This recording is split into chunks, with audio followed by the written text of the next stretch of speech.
Esta pregunta es un tanto compleja. Bueno, ¿cuál es el método diagnóstico y terapéutico para un paciente con traumatismo pélvico, con fractura de ambas ramas iliopubianas y sacro?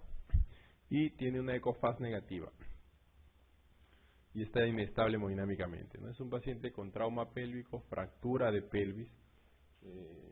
Sospechamos, obviamente, por la inestabilidad hemodinámica, que tiene compromiso vascular, ¿no? Compromiso de algún gran vaso, vasos ilíacos probablemente, y debemos rápidamente actuar, ¿no? Hacer el diagnóstico de qué vaso está roto y hacer el tratamiento. Recuerden que un vaso arterial sangra profusamente, ¿no? Cuanto más yo me demore en reparar este vaso, el pronóstico es peor, ¿no? Y puede haber muerte inminente.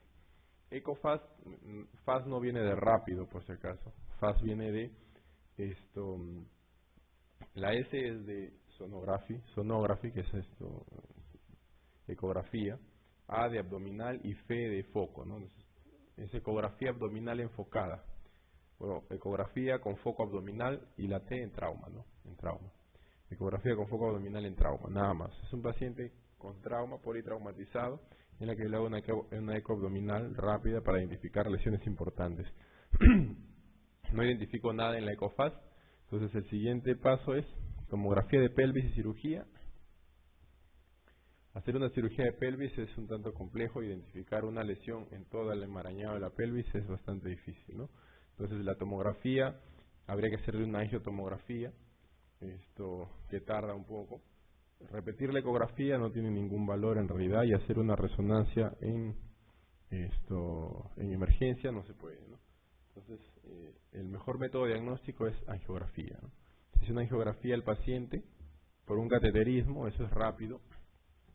Se hace un cateterismo por arteria femoral, se ingresa a ese nivel y se puede hacer una embolización, ¿no? Entonces ese es diagnóstico y terapéutico. ¿Cuáles de los siguientes cuadros puede simular signos y síntomas de un ACV agudo? Entonces, los ACVs pueden ser de dos tipos, ¿no? Hemorrágico y ACV isquémico. Clínicamente no es tan fácil diferenciarlos, en realidad no es lo mejor la diferenciación clínica. La única forma 100% confiable de diferenciar es haciendo una tomografía. Sin embargo, clínicamente los ACVs isquémicos son de instauración mucho más rápida. Recuerden que hay un stop brusco del flujo sanguíneo hacia la zona distal del parenquima cerebral, y eso produce un compromiso neurológico rápido. El parenquima cerebral no soporta isquemia más allá de 4 a 6 minutos, ¿no? A diferencia del riñón y órganos abdominales, pueden soportar una isquemia de hasta 45 o 90 minutos. Los miembros inferiores soportan isquemia o supresión brusca del flujo sanguíneo por lo menos 4 o 6 horas, ¿no? Son los que más pueden soportar. Pero el cerebro no más de 4 o 6 minutos. O sea que hay un trombo vascular a nivel cerebral y el compromiso neurológico sobreviene rápidamente, ¿no? Un paciente que de pronto está tranquilo, caminando, y cursa con hemiparesia derecha, digamos, ¿no? Rápidamente es el compromiso. Pero ¿qué pasa en una hemorragia, en un ACV hemorrágico? Que no es rotura neurismática, es decir, un ACV hemorrágico común y corriente, usualmente de origen hipertensivo, ¿no? Paciente con hipertensión mal controlada que sangra.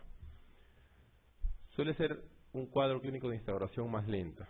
El paciente sangra, y hasta que no se forma un coágulo lo suficientemente grande como para comprimir estructuras vitales o para ocasionar efecto de masa, el paciente podría no presentar compromiso neurológico.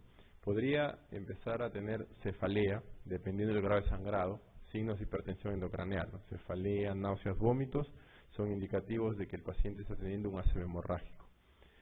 Recuerden que no hay isquemia, porque el flujo sanguíneo continúa, ¿no? El flujo sanguíneo en un ACV hemorrágico continúa, simplemente está sangrando, pero no hay un stop brusco del aporte sanguíneo al parenquima cerebral.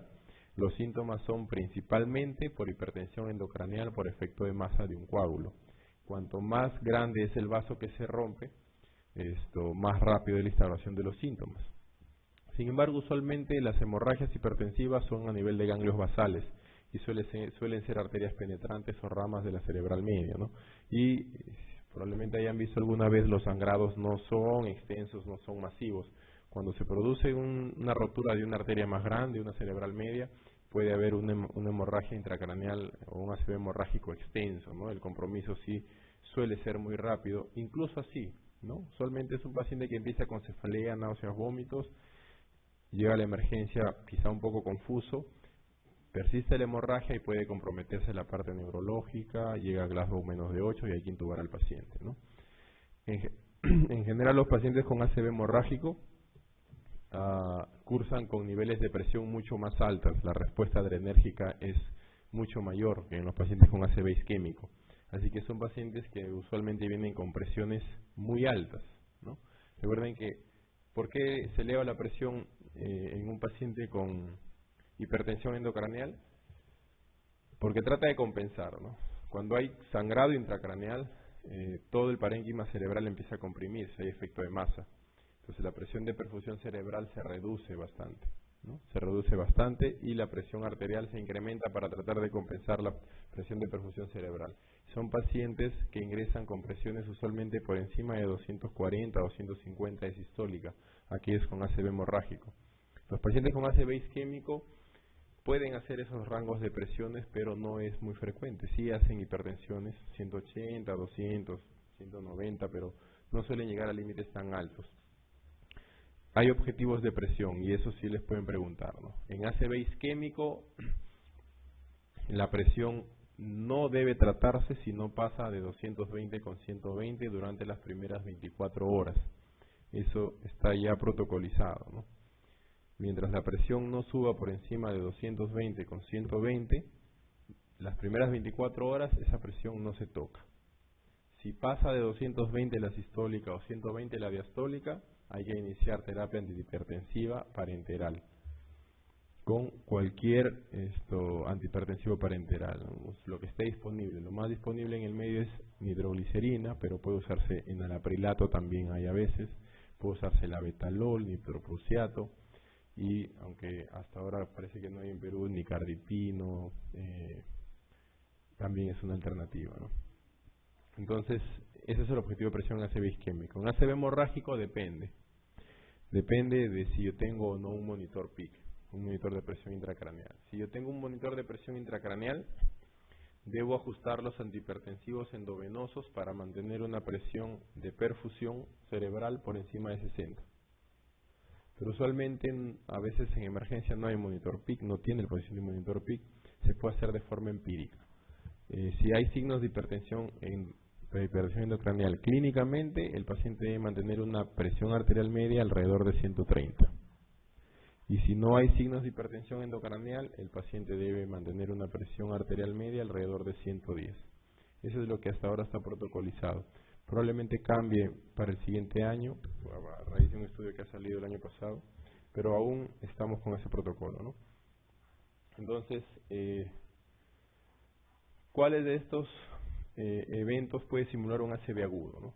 Recuerden que el síndrome de Guillain-Barré es una polineuropatía desmielinizante inflamatoria crónica ascendente. Empieza de abajo arriba y el paciente usualmente cursa con compromiso motor simétrico de ambos miembros inferiores, progresivo, ¿no? Progresa en algunas horas o días a veces, pero no hay compromiso del sistema nervioso central. Es decir, en el Guillain-Barré se deterioran los cables, el CPU no se compromete.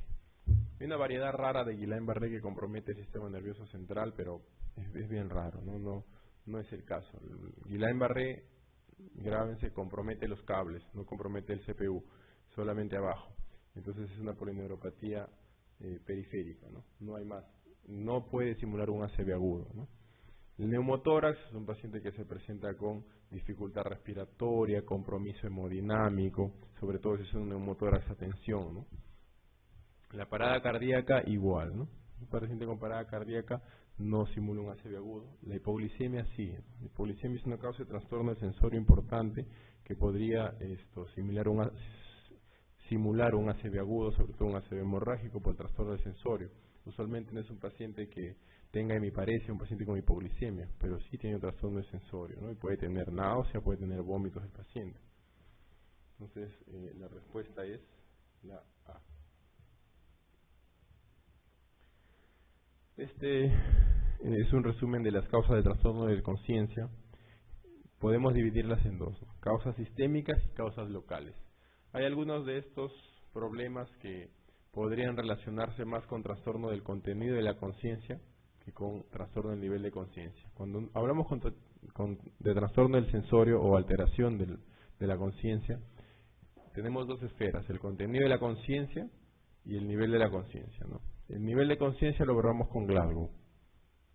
Glasgow 15, Glasgow 10, Glasgow 8, el nivel de conciencia va bajando.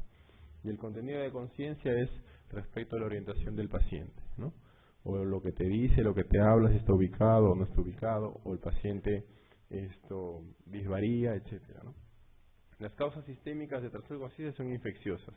Más allá de infecciones del sistema nervioso central, primarias, pasa por cualquier causa infecciosa que curse con sepsis. La sepsis es la principal causa de trastorno sensorio en los pacientes, ¿no? Sepsis severa y shock séptico. Y en estos pacientes shock hemorrágico. Recuerden que a medida que el shock empeora, el compromiso neurológico va apareciendo, ¿no? En el shock inicial no hay compromiso neurológico, sin embargo, conforme empeora el shock, el paciente puede estar obnubilado, soporoso, ¿no? Entonces es una causa de trastorno sensorio. Igual pasa con las causas infecciosas de shock, ¿no? El shock séptico es una causa importante de trastorno sensorio, probablemente la causa más frecuente. El shock séptico termina produciendo hipoperfusión. En general, cualquier tipo de shock produce hipoperfusión. Shock distributivo, shock hipovolémico o shock cardiogénico. Y si causas infecciosas, pensar meningitis bacteriana, meningitis tuberculosa, meningitis por hongo, neurocriptococo es frecuente ver en los hospitales, en pacientes con VIH sobre todo. Causas metabólicas. Causas metabólicas, la glucosa, hipoglicemia es una causa importante. También hiperglicemia, ¿no? Pacientes con cetoacidosis severa, pacientes con estado hiperosmolar pueden tener trastorno del sensorio. El otro extremo igual, ¿no? Hipoglicemia, trastorno del sensorio. Pacientes con hiponatremia severa pueden tener trastorno del sensorio. Puede ser una causa desapercibida, ¿no? Entonces, todo paciente que se evalúa con trastorno del sensorio inicialmente debe tener una evaluación de electrolitos por lo menos y gases arteriales, ¿no? Causas tóxicas farmacológicas, intoxicaciones por benzodiazepinas, intoxicaciones por fármacos. Otras causas metabólicas, compromiso de función renal, compromiso de función hepática, hepatopatía crónica, encefalopatía hepática, encefalopatía urémica, son causas metabólicas de trastorno del sensorio, ¿no? Causas locales, vasculares, lo que hemos hablado hace un momento, ACV isquémico, ACV hemorrágico, trauma cráneoencefálico, hemorragia subaracnoidea, etc. Trauma, tumores, neoplasias y causas degenerativas, ¿no? Ahí tenemos el ELA, tenemos la esclerosis múltiple. Ahora, hagamos un poco de práctica con esta pregunta, ¿no? ¿Cuál es el Glasgow de un paciente con deterioro del sensorio que presenta vía aérea permeable? No hay signos de trauma y en el examen físico está normal, tiene una presión arterial de 110/60, está un poco taquicárdico, tiene una frecuencia respiratoria normal, satura 88% aire ambiente, abre espontáneamente los ojos y emite sonidos incomprensibles y retira el estímulo doloroso. Entonces, evaluamos en el orden de OBM, ¿no? Tenemos un paciente que abre espontáneamente los ojos, eso tiene un puntaje de 4, ¿no? En el caso de que el paciente esté con los ojos cerrados, un tanto somnoliento, pero responde al estímulo verbal, se le llama por su nombre al paciente, tendría un puntaje de 3. Y si solamente despierta el estímulo doloroso, el puntaje sería 2, ¿no? En este caso, para la evaluación ocular, el puntaje es 4. Pero emite solamente sonidos incomprensibles, probablemente balbucea, no termina de articular completamente las palabras. Eso en la evaluación verbal tiene un Glasgow de 2, ¿no? Es el mínimo antes de que el paciente no responda para nada. Y si retira el estímulo doloroso, si el paciente obedece órdenes, es un score de 6. Si solamente localiza el punto doloroso, es un score de 5. Si solamente retira, es un score de 4. Recuerden que el 3 y el 2 es de corticación y de cerebración, y el 1 en todas las esferas, el paciente no responde para nada, no hace nada a ningún estímulo. Y lo importante es el 2 y el 3 de cerebración y de corticación respectivamente, el resto es al estímulo doloroso si localiza o retira, nada más. No es tan difícil de que esto se quede. Entonces el paciente tiene un Glasgow de 10, ¿no? En la esfera verbal o en la esfera ocular tiene 4, verbal 2 y motor 4. Traten, el Glasgow en realidad debería reportarse de forma objetiva, ¿no? Debería escribirse acá lo que se encontró. Por ejemplo, ocular, escribir apertura espontánea. Verbal, describir balbuceo nada más, ¿no? Por ejemplo. Motor, describir retira el dolor, nada más, no localiza. Entonces debería reportarse de esa forma, de forma objetiva. Porque si no es así, más pasa por la parte subjetiva, ¿no? Yo puedo poner los números y el siguiente evaluador probablemente no sepa, se confundió, le evaluó bien, no evaluó bien, pero si yo pongo lo que encontré, eso es universal, ¿no? Entonces esta es la escala de Glasgow, ya la vimos hace un momento. El peor puntaje es 3, ¿no? Como profundo, y el mejor puntaje es 15. Recuerden la clasificación del TEC: TEC leve, Glasgow 13-15, TEC moderado, Glasgow 9-12 y TEC severo 8 o menos de Glasgow, ¿no? Es un paciente que necesita ya intubación. Entonces hay que tener en cuenta algunos puntos para realizar el score de Glasgow. Nunca debe realizarse antes de la estabilización hemodinámica. Todo paciente con compromiso hemodinámico debe priorizarse la estabilización hemodinámica antes de valorar cualquier cosa. Debe evaluarse cada hora, ¿no? Como le dije, son muy significativas diferencias en el Glasgow de 2 o más puntos. Eso hay que tener en cuenta. Eso es indicativo de que el paciente está teniendo mayor compromiso neurológico y hay que, de acuerdo a eso, tomar una actitud diagnóstica o terapéutica. Cuando se obtienen respuestas diferentes en cada lado, hay que poner la valoración de la mejor respuesta. Imaginemos que es un paciente con hemiparesia. Yo evalúo del lado parético, el paciente no me va a poder obedecer una orden del lado parético, ¿no? Entonces no puedo poner esa valoración, hay que poner la valoración del lado que esté normal.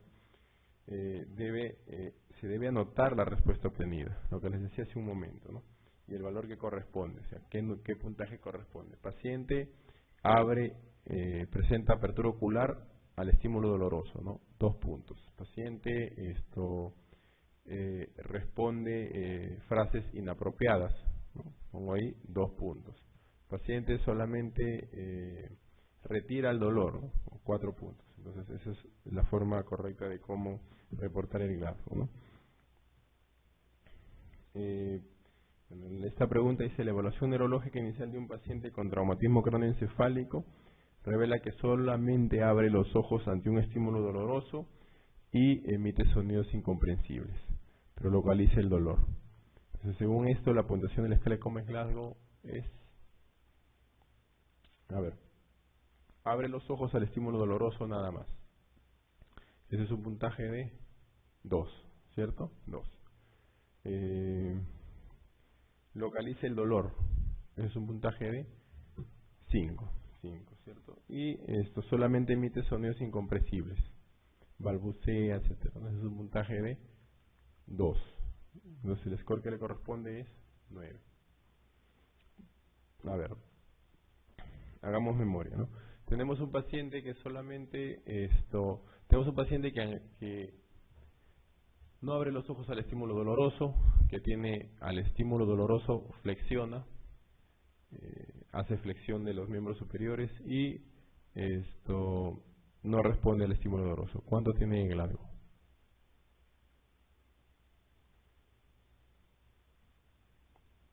El paciente no abre los ojos con el estímulo doloroso. 1 punto. Tampoco responde verbalmente.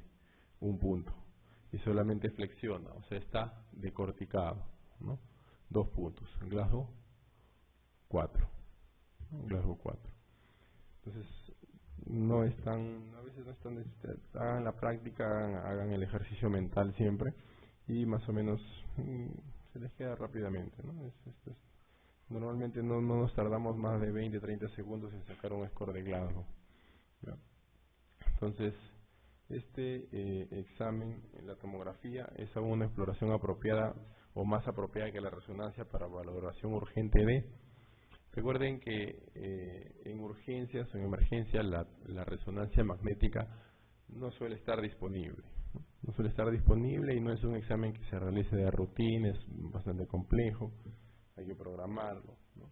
Entonces, sin embargo, sí nos ayuda a discernir con alguna facilidad si estamos ante un sangrado intracraneal o no, ¿no? Y a ver trauma craneal, trauma encefálico. Para ver médula espinal, la tomografía no es la mejor, ¿no? Si van a pedir una evaluación de médula espinal, pierden el tiempo pidiendo una tomografía en realidad, ¿no? Se debería pedir una resonancia de frente. Si yo quiero evaluar fosa posterior, igual, ¿no? La única indicación, si yo tengo un paciente que me llega con signos cerebelosos, hipertensión, igual hay que pedirle. Yo sospecho de de un sangrado o una isquemia de fosa posterior. Igual debo pedir inicialmente una tomografía, ¿no? Porque necesito evaluar, esa es la evaluación inicial. Pero para el diagnóstico etiológico, la fosa posterior es muy mal evaluada con la tomografía, ¿no? Para evaluar fosa posterior sí está indicado una resonancia, ¿ya? Para cualquier lesión de fosa posterior. La tomografía es poco sensible en fosa posterior. Por eso, si tumores del tronco encefálico, no. Para tumores del tronco encefálico hay que solicitar resonancia, definitivamente. Tumores medulares, igual. Para siringomielia, ¿saben qué es la siringomielia? No. La siringomielia se produce usualmente en accidentes de tránsito, en aquellos accidentes de tránsito posteriores.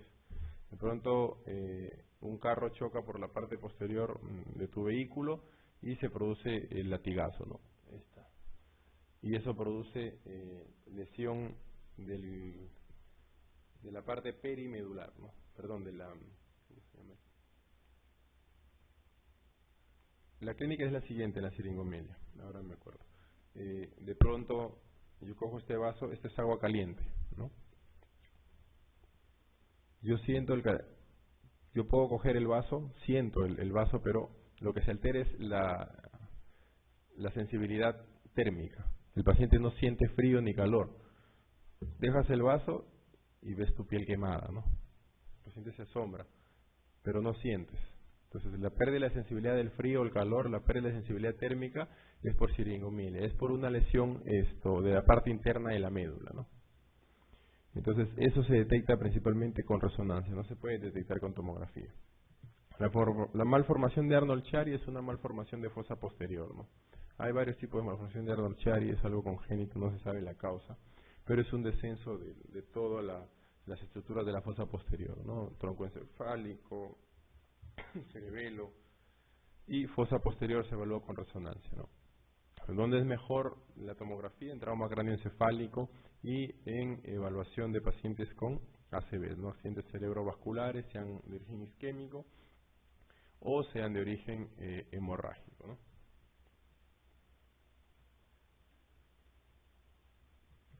Miren, esta es una imagen de un hematoma epidural.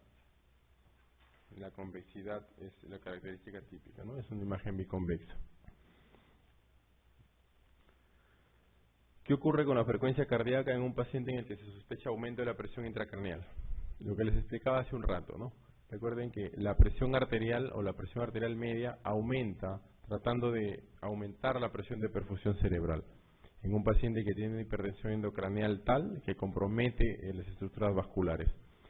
Hay tanta hipertensión endocraneal que los vasos colapsan, ¿no? Arterias colapsan y entonces la presión de perfusión disminuye y se produce un estímulo adrenérgico que trata de compensar eso. Estos pacientes usualmente se presentan con presiones arteriales sistólicas por encima de 250, ¿no? No son presiones de 200, de 150, 160. ¿no?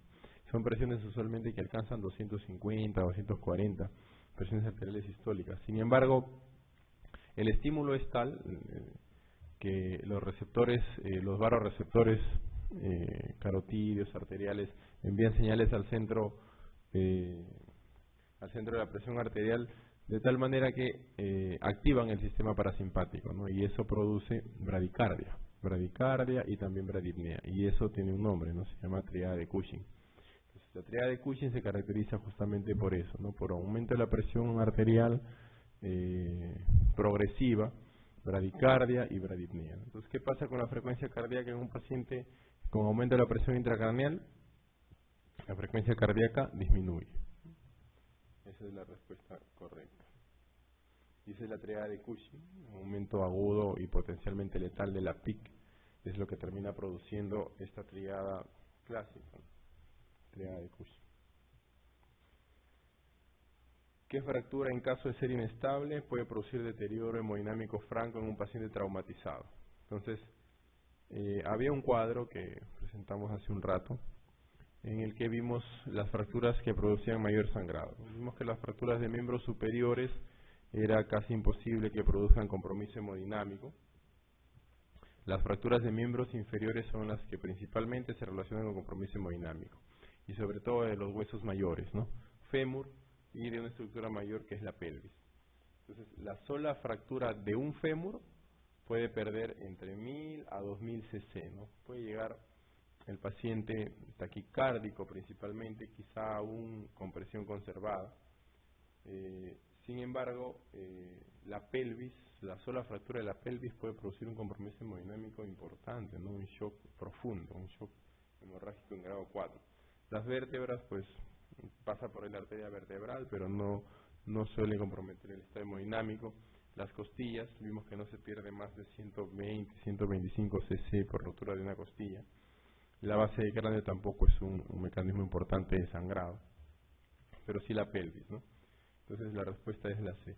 Miren, para recordarles, esto es lo que se pierde aproximadamente por la fractura a distintos niveles. Si es costilla, un promedio de 125, miembros superiores no pasa de 750, el mayor que es el húmero, tibia, peroné puede llegar a 1000, fémur 2000 y hemorragias masivas cuando hay fracturas de pelvis. Entonces la respuesta correcta ahí es fractura de pelvis.